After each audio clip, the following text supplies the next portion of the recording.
شوف فيها أظن باينة. أي حجر يشد انتباهك احتفظ بيه. تعرف نوعه مش مشكلة، تعرف نوعه حاليا أحسن ما تعرف نوعه وفي الآخر ما تلاقيهوش. لأ، خليه معاك، وبعد ما تعرف نوعه هتعرف تسوقه ازاي، هتعرف قيمة الحجر اللي معاه. حجر ايه اللي معاه؟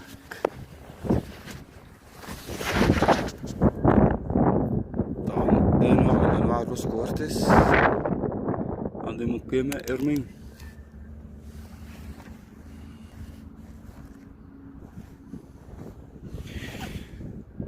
طبعا بعيد عن الاحجار، الرحلة الميدانية في الصحراء رهيبة. قسمت بالله يا جماعة، انت لو عندك طاقة سلبية، مخنوق من البيت، مخنوق من حياتك، ادي اول حجر اهو. شوف سبحان الله.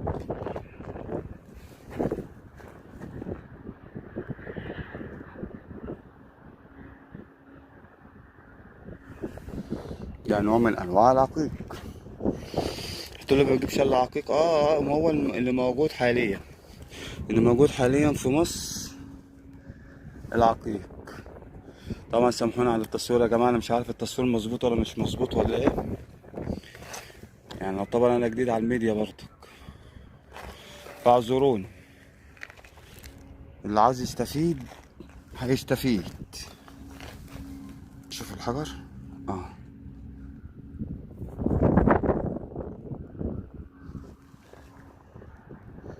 الشفافية واضحة.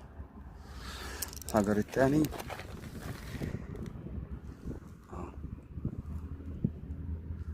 طبعا ده مش محتاج اقول لكم الشفافية عالية فيه قد ايه. اه بيلاقي معاك كل حاجة.